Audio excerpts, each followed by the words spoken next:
Você já parou para pensar sobre as tradições que seguimos cegamente?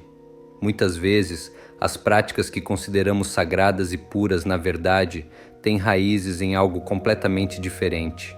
Hoje, quero levar você por um caminho que talvez nunca tenha explorado antes. Vamos descobrir juntos as heranças pagãs que se infiltraram nas tradições cristãs. O que será que a Igreja não quer que você saiba? Vamos mergulhar fundo nessa história e ver até onde isso nos leva. As origens pagãs das festividades cristãs. Vamos começar pelo Natal, uma das celebrações mais importantes para os cristãos. Sabemos que é o aniversário de Jesus, certo? Mas por que então celebramos em 25 de dezembro? A verdade é que essa data foi escolhida não porque Jesus nasceu nesse dia, mas porque os romanos já comemoravam uma festa chamada Saturnália. Durante a Saturnália havia muita festa, troca de presentes e até a decoração com plantas como o visco e o azevinho, que você ainda vê hoje nas decorações de Natal. A Saturnália era uma época de inversão social, onde os escravos e senhores trocavam de papéis, as escolas e tribunais fechavam e todos se entregavam ao prazer e à celebração. Era uma das festas mais esperadas do ano e o governo romano incentivava essas celebrações como uma forma de manter o povo satisfeito. Mas como a igreja cristã poderia competir com uma festa tão popular?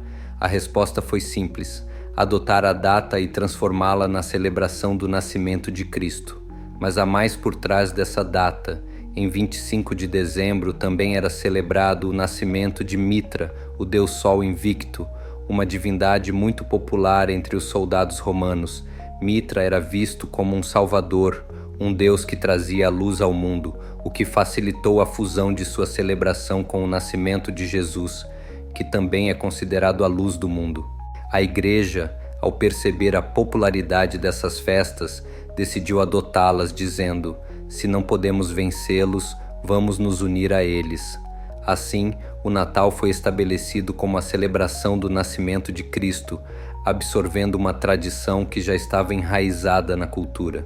E a Páscoa? Com certeza você já se perguntou por que temos coelhos e ovos de chocolate nessa época, certo?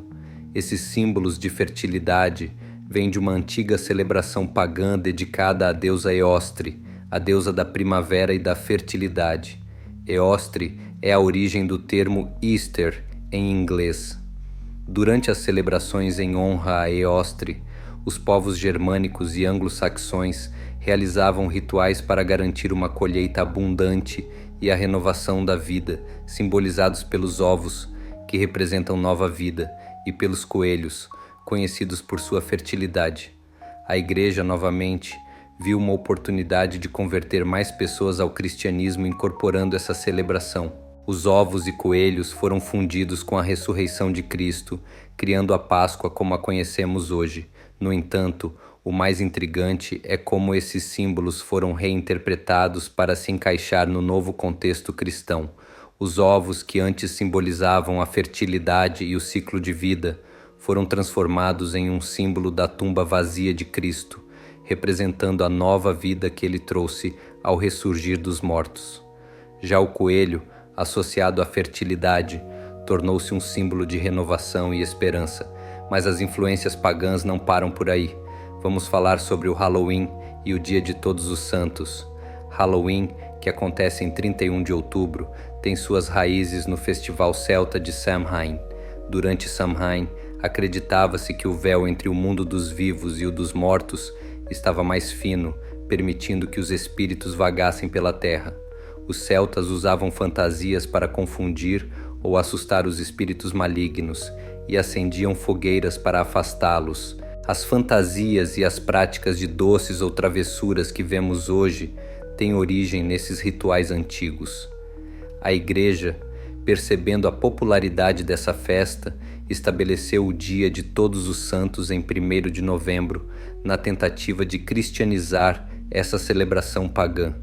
O Dia de Finados, celebrado em 2 de novembro, também tem conexões com essas tradições, sendo uma forma de honrar os mortos em um contexto mais cristão. Mas o que isso realmente significa? Será que a igreja escolheu essas datas para converter mais pessoas ou para manter o controle sobre elas?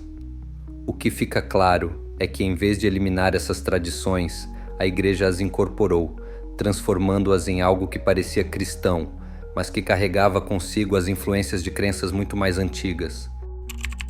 Símbolos cristãos com raízes pagãs. Agora vamos olhar para os símbolos que associamos tão fortemente ao cristianismo. A cruz, por exemplo, é o símbolo central da fé cristã.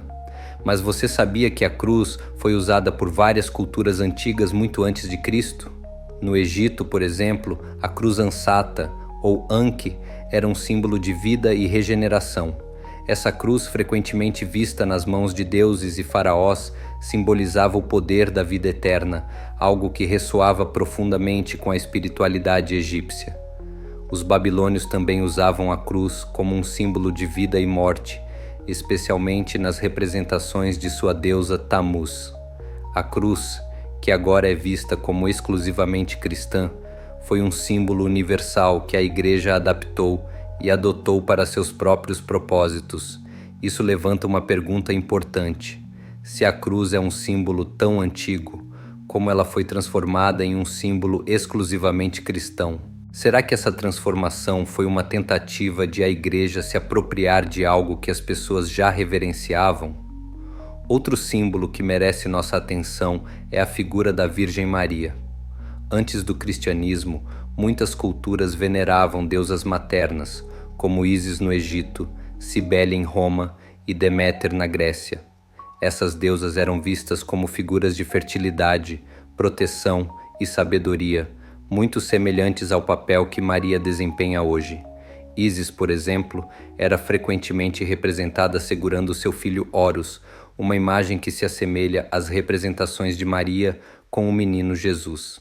A veneração de Maria pode ser vista como uma continuação dessas tradições, onde o arquétipo da deusa-mãe foi cristianizado para se alinhar com as expectativas dos convertidos que já adoravam deusas pagãs. A transição para o culto a Maria foi facilitada pelo fato de que muitas das qualidades atribuídas a essas antigas deusas foram transferidas para ela.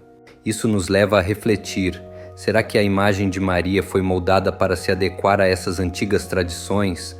Ou será que ela realmente reflete uma figura exclusivamente cristã? E o que dizer da coroa de espinhos usada por Jesus durante a crucificação? Em várias culturas antigas, a coroa de espinhos era usada como símbolo de poder e sacrifício, representando a realeza divina e a proteção espiritual. Esse símbolo, adotado pela narrativa cristã, serve como um lembrete das origens pagãs que permeiam até mesmo os momentos mais sagrados da história cristã. O próprio calendário que seguimos hoje carrega as marcas de influências antigas. Muitos dos nomes dos meses são derivados de deuses e figuras mitológicas romanas. Janeiro, por exemplo, é nomeado em homenagem a Jano, o deus das portas e começos, simbolizando a transição entre o passado e o futuro. Mas será que o ano deveria começar em janeiro? Há evidências que sugerem que o calendário original deveria ter 13 meses, alinhando-se melhor com os ciclos da natureza e as fases da lua.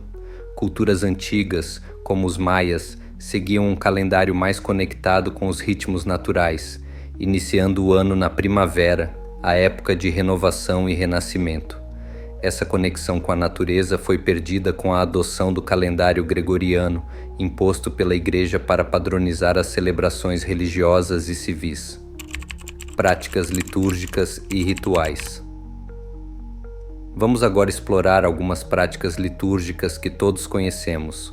O uso de incenso e velas, por exemplo, é comum em muitas cerimônias cristãs. Mas essas práticas têm raízes pagãs. Em muitas culturas antigas, acreditava-se que a fumaça do incenso carregava as preces aos deuses, enquanto as velas eram usadas para simbolizar a presença divina e afastar espíritos malignos.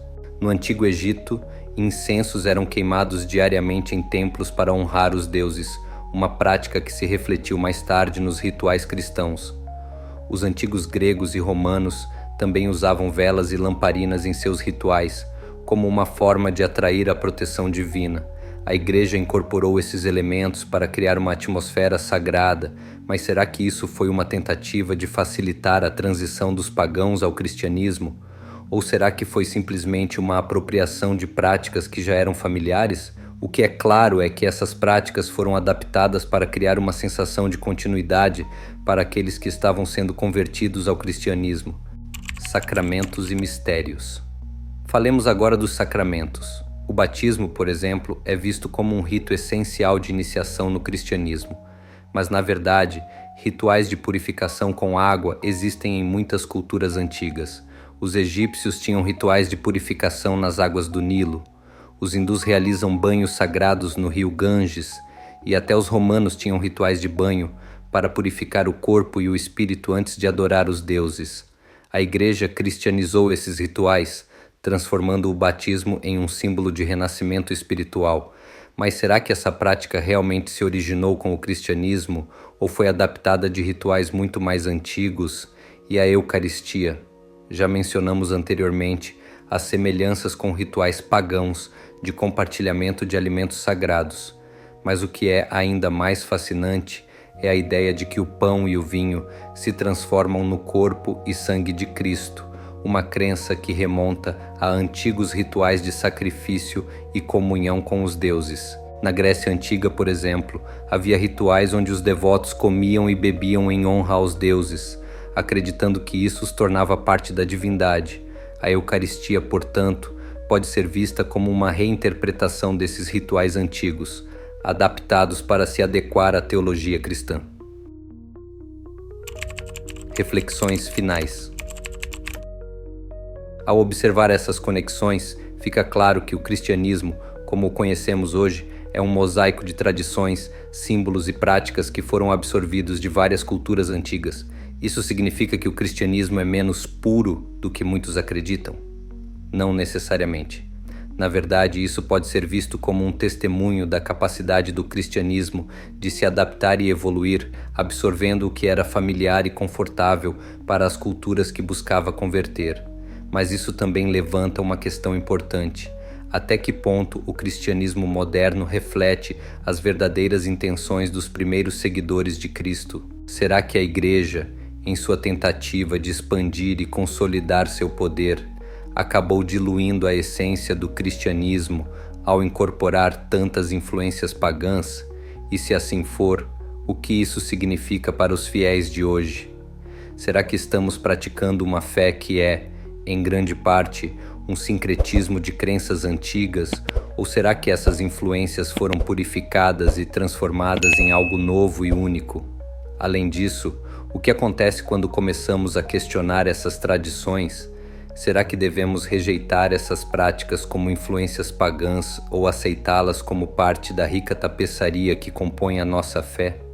E o que dizer sobre o calendário que seguimos? Será que deveríamos adotar um calendário mais alinhado com os ciclos naturais, em vez de continuar com um sistema que foi moldado para servir aos interesses da Igreja? O que podemos aprender ao explorar essas raízes antigas? Convido você a refletir sobre o que foi dito aqui e a questionar as tradições que seguimos sem pensar. Afinal, como podemos verdadeiramente conhecer nossa fé se não entendemos suas raízes?